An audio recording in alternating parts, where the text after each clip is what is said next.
चाहता हूँ महामारी कोरोना वायरस को लेकर बहुत बड़ा संकट आ चुका है।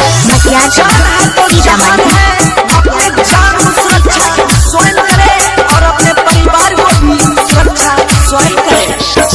महामारी कोरोना वायरस लॉकडाउन में लगाई करवाए अपना अपना घर में बैठा सुनला हो भैया ध्यान लगाए अपना अपना घर में बैठा नहीं ते होई जाई पायरिया तो है चाइना नरेंद्र मोदी मोदी मोदी अत्याचारी चाइना भाई एक दिन मारल जैतै भूखल जान गरीब के जाए अपना अपना घर में बैठा मर कट के जीतल जाए महापरीक्षा कोरोना वायरस।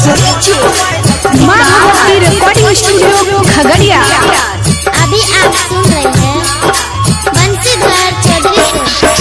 मोदी सरकार देश के खातिर दावर दल कर जान लगाए अपना अपना घर में बैठा हमरो तोरो सबके भलाई अपना अपना घर में बैठा संकट मोचन बन जाओ भाई लक्ष्मण रेखा पार न करिहो अज्ञा के पालन दहो निभाई घर से बाहर कहीं न जइहो बनसी धर दिल का समझाई अपना अपना घर में बैठा हे दुर्गा भगवती माई खतरा में छै जान बचा। Mahabhakti recording studio Khagaria.